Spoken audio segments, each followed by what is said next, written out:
Magnetism 5 तरीके से हो सकते हैं। पैरामैग्नेटिज्म, जिसमें अप्लाइड मैग्नेटिक फील्ड के डायरेक्शन में ही मैग्नेटिज्म पैदा होता है और फील्ड हटा देने पे मैग्नेटिज्म ज़ीरो हो जाता है।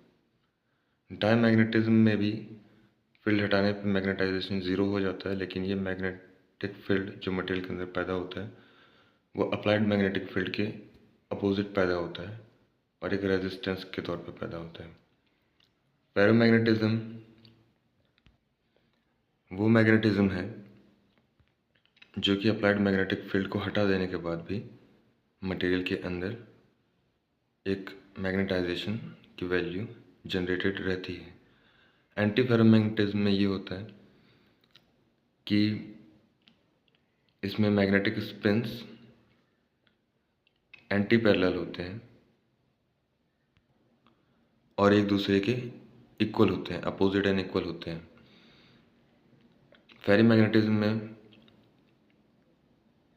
स्पिन्स एक दूसरे के अपोजिट तो रहते हैं पर इक्वल नहीं रहते हैं, जिसकी वजह से एक नेट मैग्नेटाइजेशन मटेरियल में रहता है।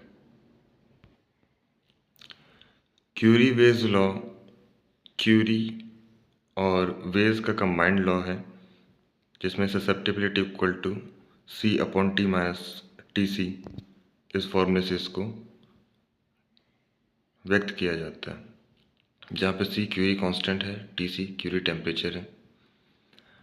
तो ये वेज का एक लॉ है, वो होता है कि Weiss field equal to lambda into M magnetisation.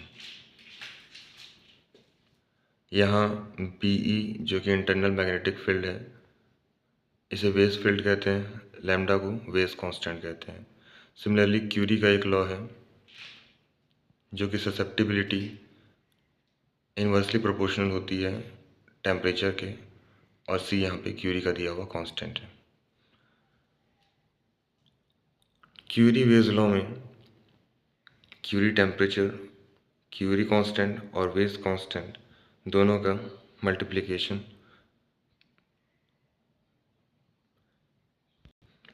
होता है।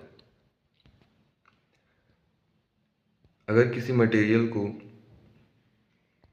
बी नॉट अप्लाइड फील्ड दिया जाए, मैग्नेटिक फील्ड, तो उसके अंदर जो मैग्नेटाइजेशन जनरेट होता है वो ससेप्टिबिलिटी के फॉर्म में इस इक्वेशन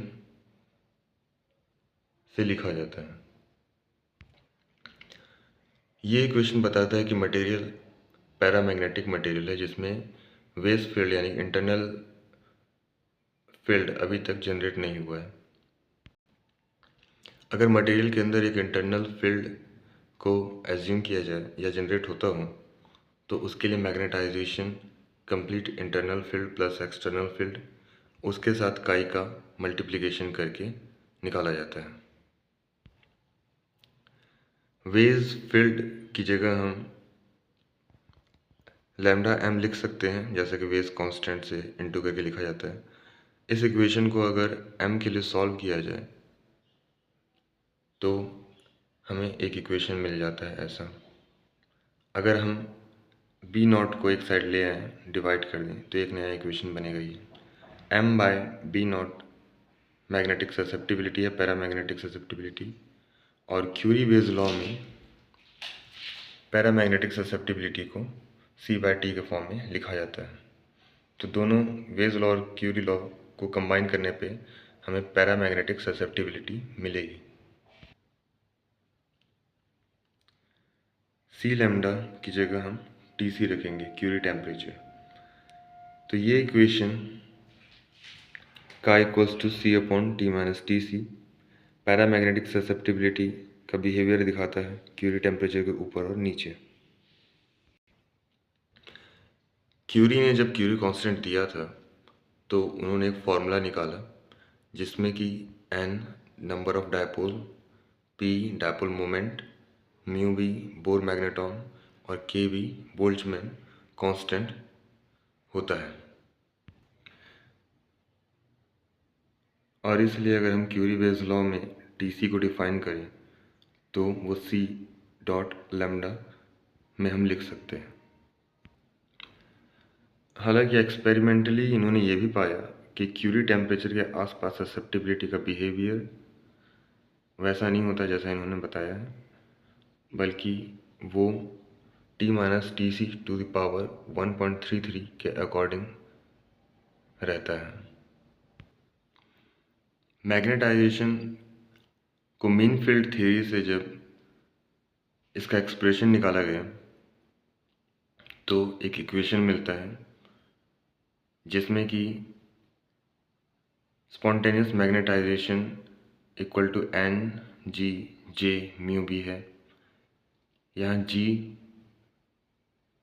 जी फैक्टर है, लैंडे जी factor, J total angular momentum है, म्यू भी बोर मैग्नेटॉन है, और Bj ब्लोइन फंक्शन है।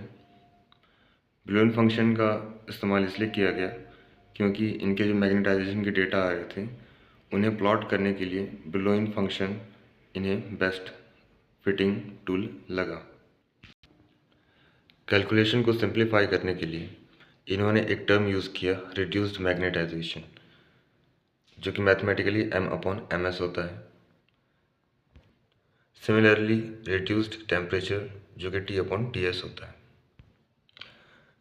इस इक्वेशन में अगर ms को m के नीचे ले आया जाए तो वो स्मॉल m में कन्वर्ट हो जाता है, और राइट हैंड साइड में m की जगह स्मॉल m इंटू ms, यानी कि ms का अगर हम वैल्यू पुट करें तो एक इक्वेशन हमें मिलता है। इस इक्वेशन में रिड्यूस्ड मास ब्लोइन फंक्शन के फॉर्म में आ जाता है, जहाँ पे T जो कि रिड्यूस्ड टेम्परेचर है उसकी वैल्यू मीन फील्ड थ्योरी में kT/Ng²J² λ निकाली गई है। डेटा प्लॉट करने पे ये देखा गया कि जहाँ reduced temperature T equal to 2 है, यानी कि टेम्परेचर जब सैचुरेशन TC का जब टेम्परेचर TC से डबल हो तो एक पैरामैग्नेटिक लाइन मिलती है। जब T इक्वल टू 1